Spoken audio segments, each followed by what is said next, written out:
It is a terrific opportunity, a great honor for me to be at this meeting today. I've been to Israel. My wife and I argue whether it's 15 or 20 times. I don't count them anymore. On this trip to Israel, I didn't tour. On this trip to Israel, we went to our apartment in Tel Aviv and went to the beach. That means I'm becoming part of you and really enjoying being part of Israel. But in all my trips to Israel, I've never given anything to Israel. I've just taken from Israel. I've taken and felt very empty about not giving anything. And so I'm very excited today to at least give a little information to Israel and to my family here. I just am overwhelmed and emotional about being here every time. And thank you again for this wonderful, wonderful invitation.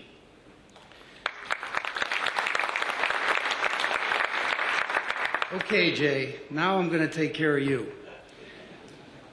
I am a surgeon, and I'm going to talk to you about the truth, the emet, about surgery and endoscopy today. And my perspective, I have white hair. I've been around a long time. And when I was training in surgery, this is how we did surgery. This is when men did surgery. We made a single incision. They talk now about single port incision. This was a single port.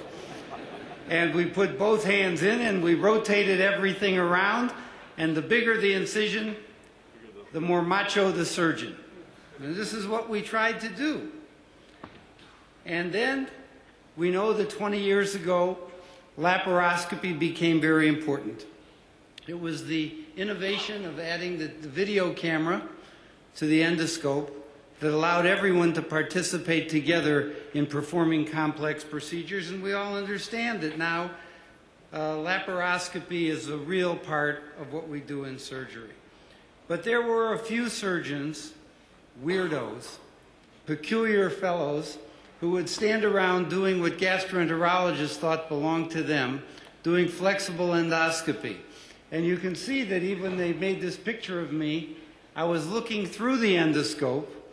I remember when we did this, Dr. Pasrica may remember it too, now we don't look through the endoscope anymore. We look at a video monitor because the scopes are now video. So this is old. Gastrointestinal endoscopy in the United States was really popularized by this man, Rudolf Schindler, who came from Germany to the United States and began working with rigid and semi-flexible endoscopes and really took the time to define the anatomy of the stomach particularly. And then Basil Hershowitz took the fiber optic technology, and here we have the story of technology coming along, and in the late 50s and early 60s developed endoscopes using fiber optic technology that could look in the gastrointestinal tract. And Gene Overholt, although a surgeon, let me stop and tell you that a colorectal surgeon named Terrell, Bob Terrell, first described colonoscopy, but this man, Gene Overholt, who lives in Tennessee, really popularized sigmoidoscopy and colonoscopy. This man, who was a surgeon, this is Shorb and McEwen, this is Bill McEwen and his partner Shorb in Washington, D.C., surgeons first developed the concept and the first did ERCP, and they published it in 1968. And then it was popularized, of course, by people like Peter Cotton, who taught us all the fine technique of ERCP. I took this picture in 1974 after I'd finished training in endoscopy with a wonderful gastroenterologist near my home. And I went into the operating room where a surgeon was doing a polypectomy for a benign polyp in the transverse colon. And I took this picture of him removing a big pedunculated polyp, and he stopped operating and yelled at me. He said, "Why are you taking that picture? This is very common. What are you going to do with that picture?" I said, "I'm going to show it in 30 years because most of the people in the audience will never have seen an open polypectomy." And that's what this is. And we know that this has disappeared because of two surgeons, Shrinya and Wolf, developed a technique for endoscopic polypectomy. I hope you're hearing what I'm saying. Many of these techniques were developed by surgeons taking on the technology of endoscopy and solving surgical problems to take out the polyps endoscopically. And if we look at the progression of gastrointestinal endoscopy, we see that we started with simple things like polypectomy and dilating strictures and taking out foreign bodies, and then we started doing PEG procedure, gastrostomy, developed by surgeons, and banding of esophageal varices for hypertension, portal hypertension, developed by surgeons, and ERCP, more sophisticated, developed by surgeons, and endoluminal stenting for malignancies of the biliary tree, developed by surgeons named Nib Sahendra, who was a surgeon in Hamburg. And then we drained pseudocysts and pancreatic necrosis. We did combined laparoendoscopic procedures when laparoscopy started. And then we started hearing about new techniques that Dr. Pasricha mentioned. Ablation of mucosa and destruction of large portions of the mucosal surface. Endoscopic suturing, anti-reflux, and notes. And so endoscopy has become increasingly invasive. I did this patient in 1975. This is reflux esophagitis as bad as it gets, with a stricture and horrible hemorrhage. We don't see this anymore because of the nature of the disease and because we have PPIs now. It used to heal with a bad stricture, and we would dilate them with balloons. Here's a lie stricture of the esophagus. Surgeons used to have to resect this esophagus. Now we can put in removable stents, which we can take out, and the stricture will be treated without surgery. And Dr. Pasricha was mentioning that maybe there's a way to do this without the traditional radical operations. Here we're taking out the stent. Foreign bodies of the esophagus. There was an ENT doctor in Philadelphia 100 years ago, Chevalier Jackson. He described the techniques for taking out foreign bodies, and no one thought that we could apply these to flexible endoscopes. Here we have razor blades in the stomach, and we can take these out with flexible endoscopes now. And here you see esophageal varices, and we can band the esophageal varices as I described. And lately, in the last decade, Barrett's esophagus has become very important. We all learned about Barrett's esophagus when we were in medical school, but it's really become a big problem now because we don't see in the United States squamous cell carcinoma anymore. We see Barrett's carcinoma, adenocarcinoma, so something's changing. And so we have to deal with that. We've learned that we can look at visible vessels and we can coagulate them, we can clip them and stop bleeding. We can put in gastrostomies, and we can even put in a jejunostomy deep in the small bowel when we need to. So again, to augment what Jay has said, surgery has been replaced by these advanced endoscopic procedures that do the same thing the surgery did. And when we started doing laparoscopy, the endoscopist said, "How can I help?" And they started to mark lesions for us. And here was a big polyp in the colon, which we could take out, and then it would come back malignant. We had to know where it was. And so marking with India ink became very important. And in the era of laparoscopy, it becomes even more important to identify where the lesion is. Here was an endoscopically guided Heller myotomy described by Carlos Pellegrini in the early days of laparoscopy. Here's a stromal tumor of the stomach. And now we can do a combined laparoscopy and intragastric laparoscopy, so using the endoscope as the eyes and sometimes to deliver a suture, and we can use the laparoscope for hands to do complex resections.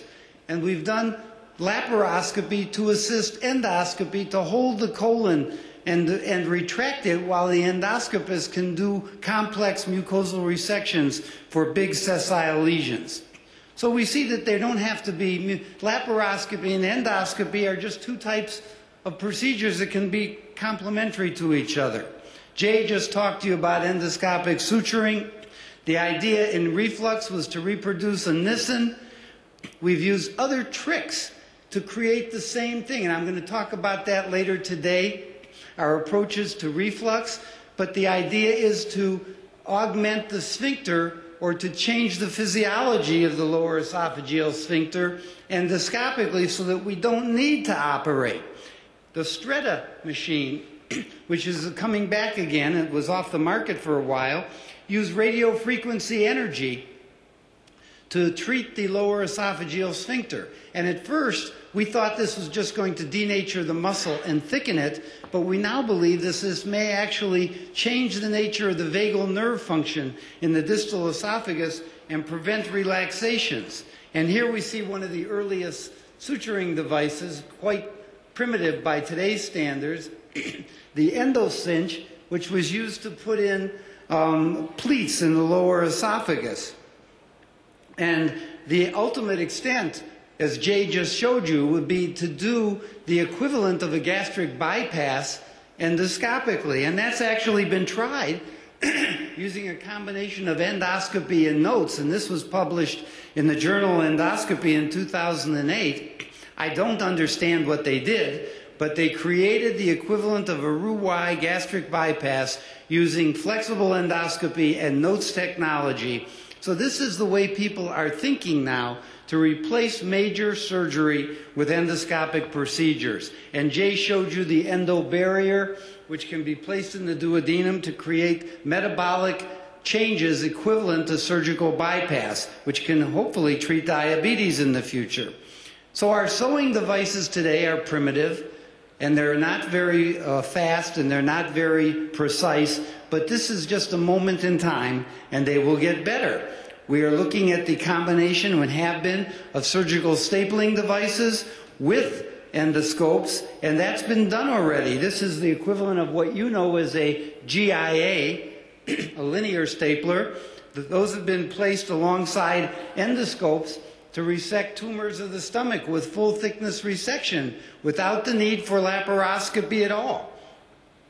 And this has been reported. This is the full thickness resection. And to go back to simple common things, you no longer take out common bile duct stones by doing choledochotomies. You send them to someone for ERCP, and we take out the common bile duct stones with ERCP and sphincterotomy using balloons and baskets and stone crushers. I did this case in 1975, before some of you were born. And in 1975, I did a sphincterotomy, and I put a basket around this big stone, but I couldn't let go of it, and I couldn't crush it. I had to go to the operating room. Today we have many devices which could crush this stone or blow it apart, so we don't have to go to the operating room for common duct stones very frequently at all. And here is what we call a mechanical lithotripter, which crushes the stone in situ, and the stones often just fall out. And then when laparoscopy came about, we argued about the need to do cholangiography. And what would you do if you found a stone in the common bile duct? And we learned that you could use intraoperative choledocoscopy to take out the stone, or we could do intraoperative ERCP to take out the stone using a variety of techniques. But this is pretty cumbersome, and most people don't do that. Most people, when they find an intraoperative cholangiogram with the stone, complete the gallbladder operation and send it for post-op ERCP. In spite of all the people who were taught to do transcystic extraction or laparoscopic choledochotomy, most of us don't do it. Most of us send it for post-op ERCP. And post-op ERCP can not only take out stones, but we can treat complications, right, like a cystic duct leak. I know none of you ever had it, but they all come to me. I have to take care of these patients, and it's very simple to put in a stent and a percutaneous drain, and the patients do very nicely, again, without the need for surgery. Now, bile duct strictures are a problem that surgeons have known about for many years. And bile duct strictures can occur after open or laparoscopic surgery, and they're often due to thermal injuries or dissection too close to the common duct. And I was often told when I showed these slides 20 years ago that this patient must have a hepaticojejunostomy, a biliary bypass. That is not true any longer. Because we do endoscopy, we can put in stents. And when we put in these stents and change them over a course of a year, we can take care of over 80% of these strictures without the need for surgery, endoscopically treating them. Here's another case. Stricture due to lap chole, put in the stents. We take the stents out in a year, often putting in more than 2 stents. And this was again described by a surgeon, Guido Castamagna from Rome, described the use of more stents as being better. Guido is a fantastic endoscopist. And here is the result 1 year later. So no surgery because of the endoscopic approach. So we see, again, the snake is at work here, aren't they, Jay? We see that we're replacing surgical procedures with endoscopic procedures. And here's an obstructed bile duct because of a cancer, and we put in a stent. Here's a metal stent, and we relieve the cholangitis with a metal stent. We see that endoscopy has removed the need for surgery even in cholangitis. Ampullary tumors. Well, when they're malignant, of course, you need a Whipple. But if they're, first, if they're not resectable, and if they're benign, like adenomas, we can take them out endoscopically. And we don't need to operate on these. Pseudocysts of the pancreas. We used to love this operation, didn't we? Surgical operation. Now we just put in a scope and a wire, and we drain them, and they go away. And even for pancreatic necrosis, and I'm not going to show this, we can go into the cavity and debride the cavity. But the newest area, which we're very excited about, is taking care of our complications endoscopically. Here is a gastric bypass where the stoma has gotten too big. And Chris Thompson is doing this, and he's a gastroenterologist in Boston. And he's actually using cautery to destroy the mucosa, and then he's going to suture the stoma closed a little bit. So that's very important. And here he's suturing it after he's destroyed the mucosa to make sure it heals. This is managing a surgical complication endoscopically. But we can do other things for fistulas and leaks. We can plug them using glue and biologic plugs like Surgisys, or we can cover it using a stent. And this has been perhaps the most exciting. I showed you how we use these stents for strictures, but here's a gastric bypass that has leaked. And we know this is a bad complication. But now, instead of operating on this patient, here's the example of the stoma and the hole is up here. We can put in a stent like this, and then a few weeks later, we can see that the leak is closed and we can take out the stent. We've made a surgical operation unnecessary. Now, this is a case that I did. This was a lady who had a 4th time gastric operation for horrible ulcer disease, and I did a total gastrectomy. She had very bad nutrition. And we got this, she had a Roux-Y esophagojejunostomy, and we got a swallow. And I don't know if you can see this swallow. This is 7 days after surgery, and it looks good. There's a drain still in. But she leaked at 4 weeks out, and she had a big collection of fluid in her upper abdomen. Now, this is a horrible, deadly complication. We drained this percutaneously, and we did an endoscopy. And watch the endoscopy, because here you see the pigtail drain in the cavity, but we found the natural lumen, which was still 50% intact, and we went into the roux limb. And we put in an expandable metal stent, which was covered. Here we're down at the jejunojejunostomy, and we're going to put in a metal stent. And this metal stent covered the leak. And we left this metal stent in for 12 weeks. I want to show you, we bridled it with a suture across the patient's nose so it did not migrate, because they tend to migrate. And within a week, the collection was gone, and you can see the stent. And after 12 weeks, when we took out the stent, we could see that there was no leak anymore and this anastomosis, and it looked like it might be narrow. We told the patient, You can eat, and she eats everything, but you better come back at the slightest sign of dysphagia. We scoped her, the scope went right through, but I was sure she would get a stricture. She is now a year after surgery, and she eats everything with no stricture, and she has gained 25 pounds. So we have learned that you can treat major surgical anastomotic leaks by stenting and external drainage instead of reoperation. We don't want to reoperate on these patients, and this is a great technique. We heard about notes, and we did notes at our institution. Here's the scope going through the stomach. This is the video that I'm sure you've all seen. I won't show the whole thing. This was done by Reddy and Rao, where they took out the appendix in India. A very exciting procedure, but it's really never caught on throughout the world. It got us all very interested. We don't have the right tools. We don't have the right scopes. And as Jay showed so elegantly, we haven't proven that it's really better than laparoscopy.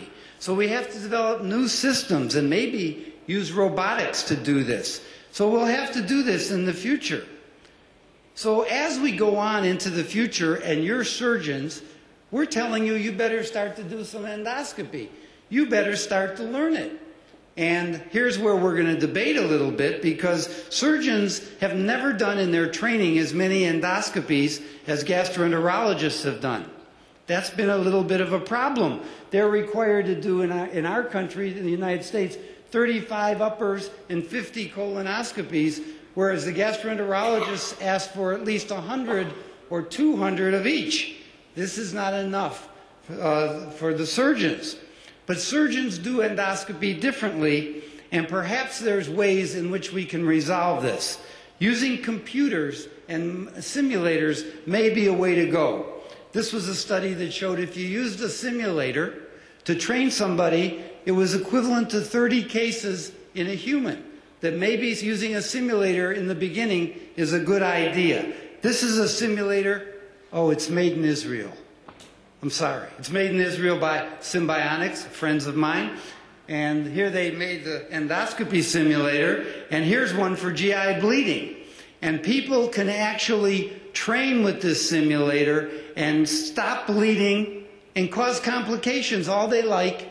And this is the way of training people in the future, not just the number of cases.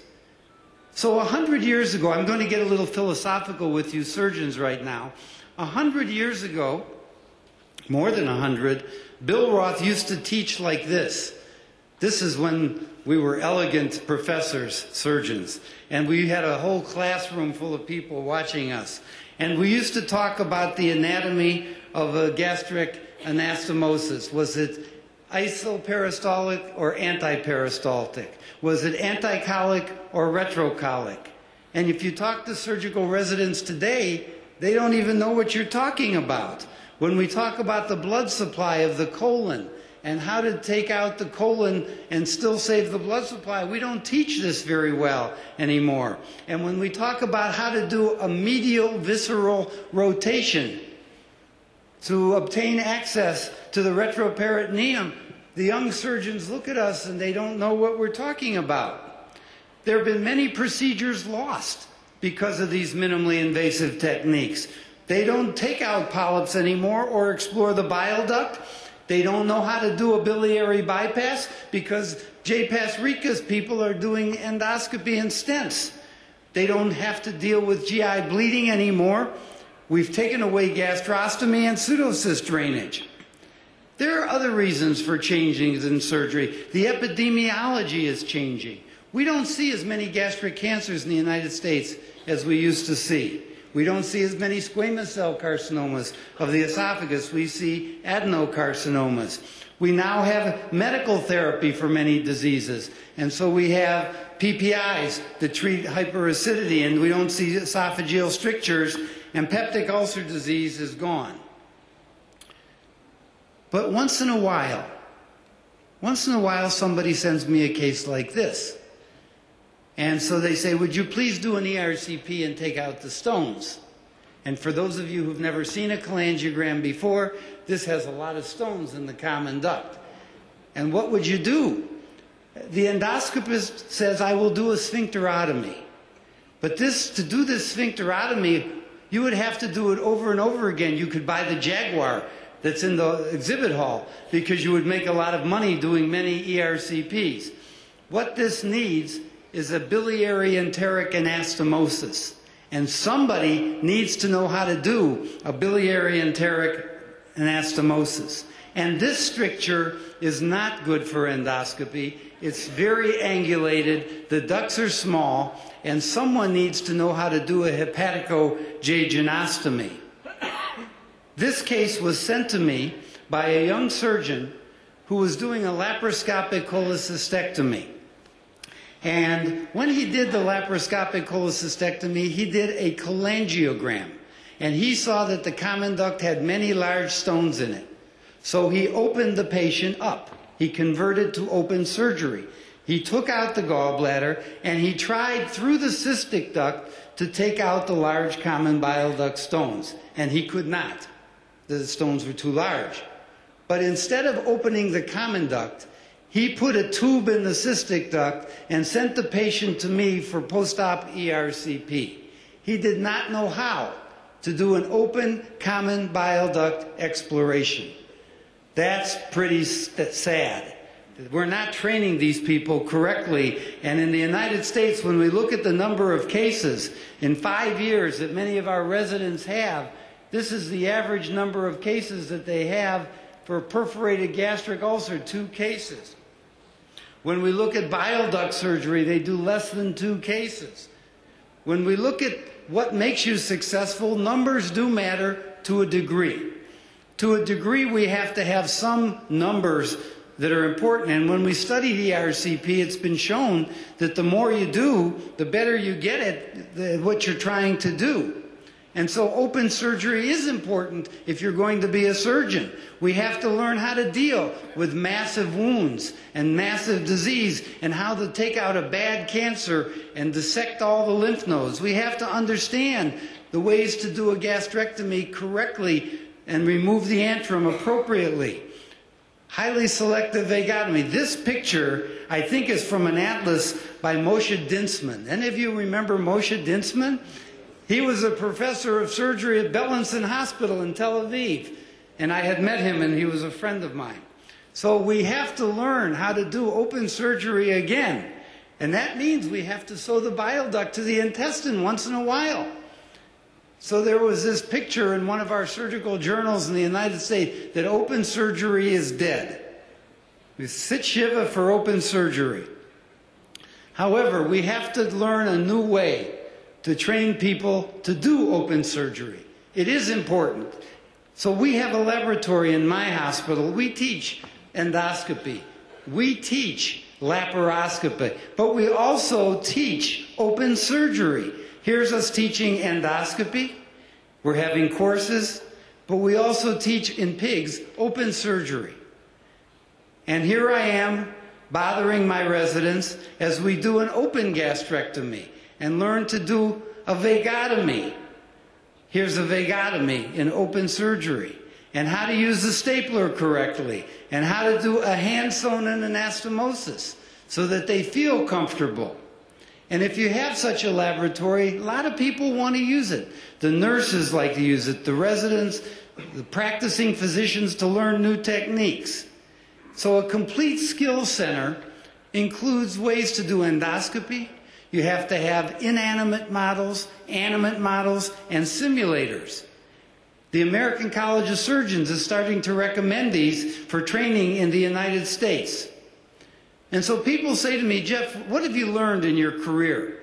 You're a surgeon and you're an endoscopist.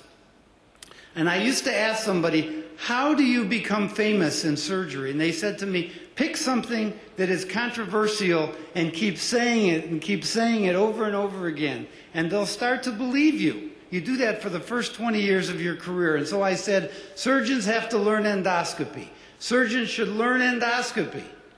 And I still believe it. Everybody got on the bandwagon. But what do you do for the second 20 years of your career? You say, I was wrong. I was wrong. I was wrong. We need to learn open surgery again. And so that's what we're doing now. We're trying to learn open surgery again, and we just have to teach it a different way, or else somebody's going to say when they have to open, does anybody remember how to open? We're going to have to learn how to do open surgery as well. Thank you very much for this wonderful opportunity.